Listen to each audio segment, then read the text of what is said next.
आइए अब बात करते हैं भारत की हवाओं की, जिन्हें हम मानसूनी हवाओं के नाम से जानते हैं। कर्क रेखा हमारे देश को दो बराबर भागों में विभाजित करती है।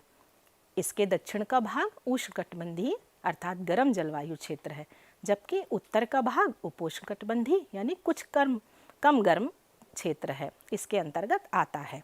इसलिए ग्रीष्म ऋतु में आप जैसा कि मानचित्र में भी देख पा रहे हैं, ग्रीष्म ऋतु में ऊंचाई वाले स्थानों को छोड़कर पूरे देश के स्थलीय भाग पर तापमान काफ़ी अधिक रहता है, किंतु अरब सागर तथा बंगाल की खाड़ी का तापमान कम रहता है।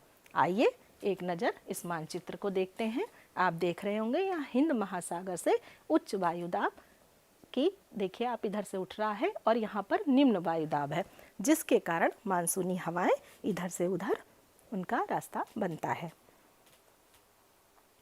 और क्या क्या महत्वपूर्ण बिंदु होते हैं मानसूनी हवाओं के बारे में? तापमान कम होने के कारण नमी युक्त हवाएं समुद्र से स्थल की ओर चलती हैं और अधिक वर्षा करती हैं।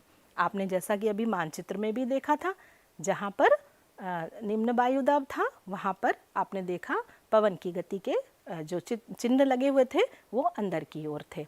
इस स्थिति के विपरीत शीत ऋतु में उत्तरी क्षेत्र का तापमान काफ़ी कम हो जाता है, किंतु अरब सागर तथा बंगाल की खाड़ी का तापमान अपेक्षाकृत अधिक होता है, और इसी कारण शुष्क हवाएं स्थल से समुद्र की ओर चलने लगती हैं, और इसी कारण वहाँ पर कम वर्षा होती है। ऋतुओं के अनुसार जैसा कि आप देख पा रहे हैं, दिशा परिवर्तन करने वाली इन हवाओं को ही हम मानसूनी हवाएं कहते हैं। आप मानचित्र में भी देख पा रहे होंगे, यहाँ पर लाल रंग से और गहरे काले रंग से हवाओं को दर्शाया गया है। दक्षिणी पश्चिमी और उत्तरी पूर्वी मानसून को लाल रंग से दक्षिणी पश्चिमी मानसून को दर्शाया गया है, और गहरे काले या नीले रंग से उत्तरी पूर्वी मानसून को दर्शाया गया है। और मानसून के बारे में कुछ और अन्य महत्वपूर्ण बिंदु क्या क्या हमारी पाठ्यपुस्तक में दिए गए हैं, उन पर भी हम एक नज़र डालते हैं।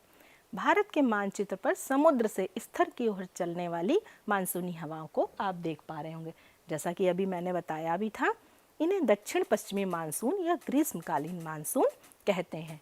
आप देख रहे होंगे लाल रंग के इस दक्षिणी पश्चिमी मानसून के संकेतों को और उत्तरी पूर्वी मानसून के इन संकेतों को। इसी प्रकार स्थल से समुद्र की ओर चलने वाली मानसूनी हवाओं को मानचित्र पर आप देख पा रहे होंगे।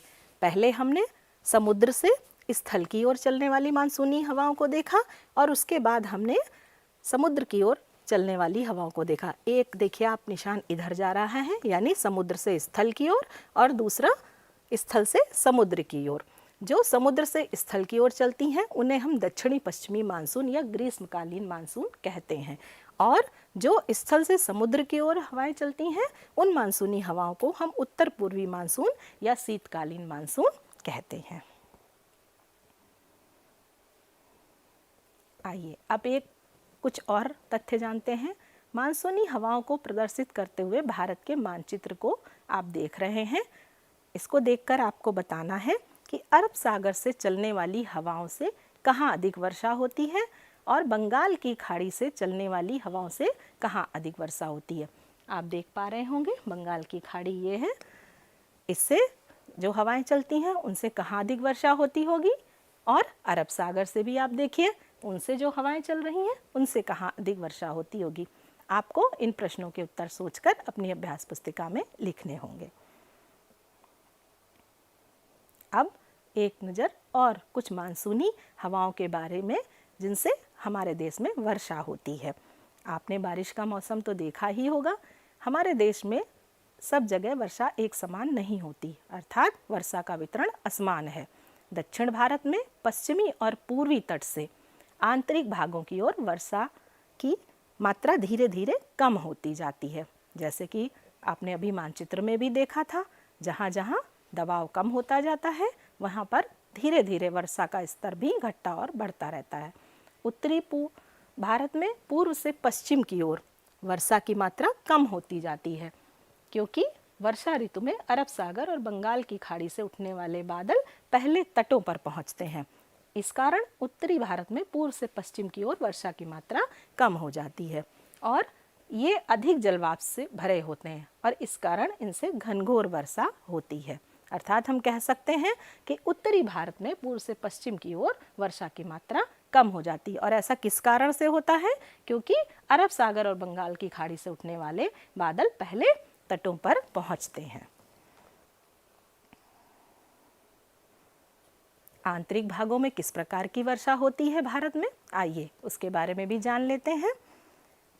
इन बादलों को लेकर जब हवाएं भारत के आंतरिक भागों में पहुंचती हैं तो उनसे कम वर्षा होती है और राजस्थान राज्य तक पहुंचते पहुंचते इन बादलों में बहुत कम जलवाष्प बचती है, इसलिए यह प्रदेश लगभग सूखा रह जाता है। आपने सुना ही होगा कि राजस्थान में बहुत कम पानी बरसता है। भारत के उत्तर पूर्वी राज्य तीन ओर पहाड़ों से घिरे हुए हैं, इस कारण जलवाष्प युक्त बादल यहाँ से आगे नहीं बढ़ पाते हैं। पहाड़ होते हैं वहाँ पर बादल उनसे टकराने लगते हैं और ज़्यादा वर्षा करते हैं, पूरी तरह से स्वयं को जलवाष्प से खाली कर देते हैं। जब इन पहाड़ों से बादल टकराते हैं तो वहाँ पर ज़्यादा बारिश होती है और पूरी जलवाष्प वहीं पर वो खाली कर देते हैं। इससे भारत के उत्तरी पूर्वी राज्यों में अधिक वर्षा होती है। आपने सुना ही होगा कि उत्तरी पूर्वी राज्यों में भारत में ज़्यादा वर्षा होती है, जबकि राजस्थान में सबसे कम।